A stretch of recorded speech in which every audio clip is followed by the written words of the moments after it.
नमस्कार। विश्व शांति दर्शन में मैं श्रीराम शिंदे सभी दर्शकों का हार्दिक स्वागत करता हूं। आइए देखते हैं आज का न्यूज मैगजीन। शुरू करने से पहले एक नजर आज की सुर्खियों पर। युवाओं के लिए राष्ट्रीय युवा संसद बनी ऊर्जा का स्रोत। एक चॉकलेट ने खोल दिया दिल का दरवाजा। एक ऐसी दुकान जहां छात्रों को मिलती है ईमानदार बनने की शिक्षा। रेतीली जमीन पर हो रही है तरबूज की खेती। पद्मश्री से सम्मानित के.वाई. वेंकटेश। गोवा विधानसभा, गोवा सरकार तथा MIT school of government Pune की ओर से गोवा में आयोजित राष्ट्रीय युवा सांसद का समापन समारोह हाल ही में संपन्न हुआ। आइए देखते हैं विश्व शांति दर्शन की खास रिपोर्ट। आज हमने देश में खोई हुई सांस्कृतिक विरासत को सर्वश्रेष्ठ प्रधानमंत्री पाकर फिर से हासिल किया है, ऐसा विचार केंद्रीय विदेश और सांस्कृतिक राज्य मंत्री एडवोकेट मीनाक्षी लेखी ने व्यक्त किया। गोवा विधानसभा, गोवा सरकार और MIT school of government Pune की ओर से आयोजित राष्ट्रीय युवा संसद के समापन समारोह में मुख्य अतिथि के रूप में वह बात कर रही थी। इस मौके पर गोवा के मुख्यमंत्री डॉक्टर प्रमोद सावंत, पूर्व केंद्रीय मंत्री सुरेश प्रभु, आध्यात्मिक गुरु डॉक्टर गौर Gopal Das, MIT world peace university के अध्यक्ष, मित्सॉक के संस्थापक और सांसद के संयोजक राहुल विश्वनाथ कराड तथा श्रीमती सुलक्षणा सावंत मौजूद रहीं। भारत की सभ्यता, संस्कृति और पारंपरिक विरासत ने पूरी दुनिया का मार्गदर्शन किया है। हमारे पूर्वजों की योजना दुनिया में सबसे अच्छी थी। आज हम उसी शक्ति के साथ विकासशील देश हैं। इस देश को तोड़ने की लगातार कोशिशें हो रही थी, लेकिन प्रधानमंत्री जी के नेतृत्व में यह गर्व की बात है कि जो प्राचीन वस्तुएं पीछे रह गई थी उन्हें वापस किया जा रहा है, ऐसा मीनाक्षी लेखी जी ने कहा। जो हमारी सभ्यता, संस्कृति है, पॉजिटिविटी है, जो प्राचीन विचार है, वो आज के संदर्भ में कैसे लागू हो, आज का युवा किस प्रकार से उस शक्ति को समेटे और टेक्नोलॉजी के माध्यम से उसका प्रचार प्रसार करे और देश निर्माण में सहयोग करे। डॉक्टर प्रमोद सावंत जी ने कहा, या देशाक तरणाट्या युवकांची गरज असा, या देशाक युवकांच्या नेतृत्वाची गरज असा आणि म्हणूनच तर आमच्यामध्ये कित्येकशे तरणाटे पुढे येवपाची गरज असा। युवाओं को नवभारत बनाने के अलावा गोवा को आत्मनिर्भर बनाने के लिए अथक प्रयास करना चाहिए। सुरेश प्रभु जी ने कहा, त्यांचं भविष्य घडवत असताना त्या नवीन भारतामध्ये त्या माणसाचं भविष्य देखील त्या विकासाशी जोडलं गेलं पाहिजे। सभी को देश की विकास की अवधारणा में केंद्र बिंदु के रूप में व्यक्ति के विकास के साथ काम करना चाहिए। इसके लिए युवाओं को विकास का रथ चलाना चाहिए।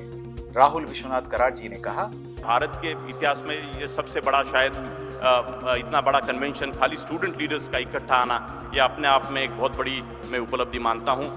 गोवा में इस युवा संसद को सफल बनाने में मुख्यमंत्री जी की अहम भूमिका रही है। लोकतंत्र के इस पर्व को मनाते हुए छात्रों की भारी भागीदारी रही है। बदलते समय में औपनिवेशिक मानसिकता को बदलने के लिए युवाओं को आंदोलन शुरू करना चाहिए। भविष्य में दुनिया के सबसे बड़े लोकतंत्र सम्मेलन की मेजबानी के लिए काम चल रहा है। इसमें देश के सभी विधायक और सांसद शामिल होंगे, ऐसा कराड जी ने कहा।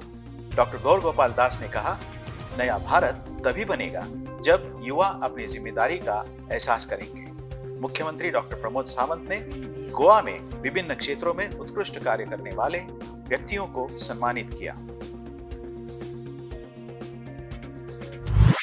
कैसे चॉकलेट का एक टुकड़ा बना दोस्ती की बुनियाद, आइए देखते हैं। हिंदुस्तानी फौजी न सिर्फ अपनी बहादुरी के लिए जाने जाते हैं, बल्कि वो मजलूम और लाचार, बेसहारा और जरूरतमंदों की मदद के लिए एक मिसाल कायम करते हैं। ऐसा ही मामला जम्मू कश्मीर में सामने आया, जहां गश्त के दौरान हुई मुलाकात के बाद एक मेजर और गौहर मीर नामक एक नौजवान में गहरी दोस्ती हो गई। गौहर न तो बोल सकते हैं न ही सुन सकते हैं, इसके बावजूद इन दोनों में बहुत ही अच्छी दोस्ती है। इसी दोस्ती के चलते मेजर कमलेश मनी ने गौहर के इलाज और पढ़ने की जिम्मेदारी उठाई है। गौहर 9वीं क्लास में पढ़ते हैं और कमलेश फौज के अफसर हैं। दोस्ती एक ऐसा एहसास होता है जो अनजाने लोगों को भी करीब लाता है। ऐसा ही कुछ इन दोनों के बीच हुआ। 4 महीने पहले मेजर कमलेश मनी कश्मीर के जंजमुला गांव में गश्त पर निकले थे। गश्त के दौरान उनकी मुलाकात 16 साल के इस मिलनसार लड़के से हुई। मनी ने उसे चॉकलेट का एक टुकड़ा दिया जो इन दोनों की दोस्ती की बुनियाद बनी। जंजमुला गांव का रहने वाला गौहर मीर पैदाइश से ही बोल और सुन नहीं पाता। मनी जब भी गश्त पर निकलते थे तो गौहर से मुलाकात हो जाती थी। गौहर आर्मी कैंप भी जा चुका है जहां मेजर कमलेश ने उसे जूते गिफ्ट किए। बदले में गौहर ने भी मेजर को कश्मीर की सेब की एक पेटी पेश की। मेजर कमलेश जब गौहर के घर पहुंचे तो उन्हें पता चला कि उनके परिवार के 9 लोग हैं, जिसमें से 4 लोग सुन और बोल नहीं पाते। परिवार की माली हालत भी अच्छी नहीं है। ऐसे में मेजर कमलेश ने अपने दोस्ती का फर्ज अदा करने की ठानी। मेजर ने गौहर की पढ़ाई का जिम्मा उठाया। मेजर कमलेश ने अब उसे हंदवाड़ा में एक स्कूल में दाखिल कराया है। इस तरह के बच्चों के लिए एक टीचर मुहैया किया गया है और उन्होंने उसकी किताबें, यूनिफॉर्म तथा ट्यूशन फी के लिए रकम अदा की। बच्चों को अच्छा नागरिक बनाने के लिए खुली है ईमानदारी की दुकान। आइए चलते हैं इस दुकान पर। आइए हम आपको ऐसी दुकान पर ले चलते हैं जहां ईमानदारी गिफ्ट में ही मिलती है। इतना ही नहीं बल्कि धीरे धीरे बच्चों के चरित्र में भी घुल रही है। ईमानदारी की यह दुकान खुली है एक स्कूल में जहां बच्चे अपनी जरूरत का सामान खुद ही दुकान से उठा लेते हैं और खुद ही दुकान की गुल्लक में निर्धारित पैसे जमा करते हैं। मानसा जिले के भारू गांव में एक सरकारी मिडिल स्कूल है जहां शिक्षकों ने बच्चों के चरित्र में शुरू से ही सच्चाई के बीज बोने के लिए यह अनूठा प्रयास किया है, जिसे नाम दिया है ईमानदारी की दुकान। जिले के कस्बे से करीब 10 किलोमीटर दूर गांव भारू के सरकारी स्कूल में प्रवेश करने पर मुख्य अध्यापक के दफ्तर के सामने सबसे पहले एक छोटे से कमरे के दरवाजे पर एक टेबल पर नजर जाती है। इस टेबल पर copy, ball pen, pencil, scale, rubber, sharpener, sketch pen आदि सजा कर रखे हैं। इनके साथ ही एक गुल्लक भी रखी गई है। इस कमरे से दरवाजे के ऊपर दीवार पर नजर पड़ने पर बात समझ में आती है कि यह दुकान है, लेकिन दीवार पर चिपकाए गए चार्ट पर लिखे 3 शब्द ईमानदारी की दुकान किसी की भी उत्सुकता बढ़ा देती है। स्कूल के मुख्य अध्यापक सुभाष गर्ग ने बताया, शिक्षकों द्वारा मिलकर यह छोटी सी दुकान खोली गई है जिसमें स्टेशनरी का सामान रखा गया है। दुकान पर कोई सेल्समैन नहीं बैठता। बच्चों को जिस चीज की भी जरूरत होती है वह यहाँ से ले लेते हैं और ईमानदारी के साथ टेबल पर रखी हुई गुल्लक में रेट लिस्ट के अनुसार पैसे डाल देते हैं। बच्चों को अचानक किसी चीज की जरूरत पड़ने पर बाजार रेट से ये चीजें काफी सस्ते में मिल जाती हैं और दूर भी नहीं जाना पड़ता। ईमानदारी की जो भावना पैदा होती है वह अलग है। सभी सामान होलसेल रेट पर लाकर रखा जाता है। दुकान का हिसाब किताब रखने वाले अध्यापक अमित कुमार के अनुसार 1 सप्ताह बाद गुल्लक खोलकर रुपयों की गिनती की जाती है। उन्होंने बताया कि अब तक जितनी बार भी हिसाब किया गया वह बिल्कुल सही पाया गया। 8वीं कक्षा की छात्राएं सीमा, जसप्रीत कौर और सतपाल कौर बताती हैं कि अगर किसी चीज की जरूरत पड़ती है और पास में पैसे नहीं होते तो वह अगले दिन भी गुल्लक में पैसे डालती हैं। रेतीले जमीन पर तरबूज उगाकर किसान बने हैं खुशहाल। सुनते हैं उनकी सफलता की कहानी। कोसी नदी के आसपास जिस रेतीले जमीन को कुछ वर्ष पहले तक यहाँ के किसानों के लिए अभिशाप माना जाता था, आज उसी जमीन पर तरबूज की खेती हो रही है। यहाँ की तरबूज की मिठास की प्रशंसा पड़ोसी देश नेपाल सहित पश्चिम बंगाल और बिहार के कई इलाकों तक लोग कर रहे हैं। बाजार में यहाँ के तरबूज की मांग का ही असर है कि 4 वर्ष पूर्व 4 एकड़ से शुरू हुई इसकी खेती का दायरा बढ़कर अब 500 एकड़ हो गया है।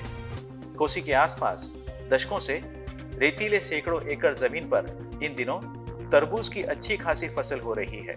ऐसी खेती से किसानों की आय तो बढ़ रही है, साथ ही साथ सैकड़ों लोगों को रोजगार भी मिल रहा है।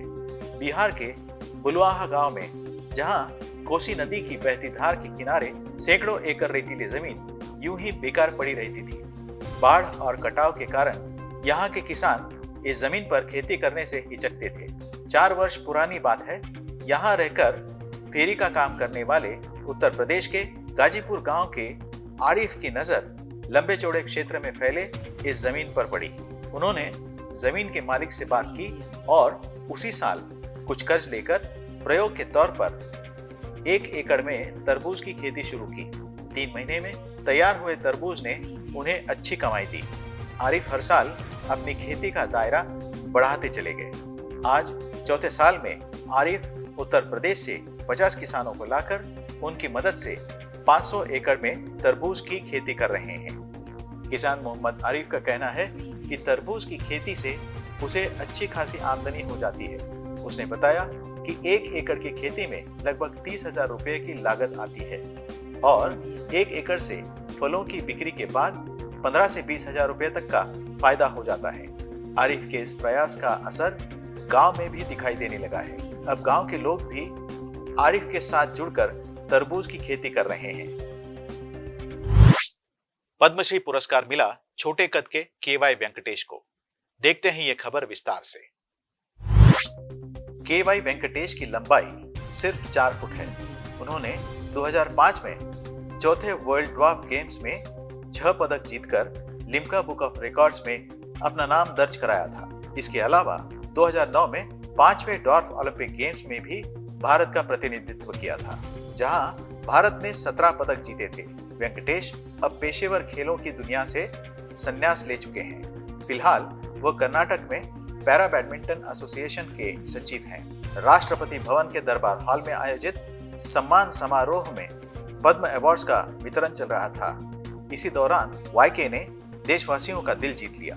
हुआ यूं कि जब राष्ट्रपति रामनाथ कोविंद, प्रधानमंत्री नरेंद्र मोदी और उपराष्ट्रपति वेंकैया नायडू जैसी कई दिग्गज हस्तियों की मौजूदगी में जब कर्नाटक के पैरा एथलीट केवाई वेंकटेश का नाम पद्मश्री पुरस्कार के लिए लिया गया, तो मंच की ओर बढ़ रहे छोटे कद के इस खिलाड़ी ने सबका ध्यान अपनी ओर खींच लिया। जब वेंकटेश मंच पर पहुंचे तो राष्ट्रपति ने देखा कि छोटे कद के चलते दोनों के बीच फासला ज्यादा होगा। ऐसे में उन्होंने वेंकटेश से कहा कि वे सीढ़ियों से उतर जाएं ताकि दोनों बराबर की सतह पर आ सकें। वेंकटेश के उतरने के बाद राष्ट्रपति भी मंच से नीचे उतरे और इस पैरा एथलीट को पद्मश्री का बैच पहनाया। इस दौरान पूरा हॉल तालियों की गड़गड़ाहट से गूंज उठा। इसी के साथ आज के न्यूज मैगजीन में यहीं पर रुकते हैं। उम्मीद है आप सब इसे पसंद करते होंगे। नमस्कार।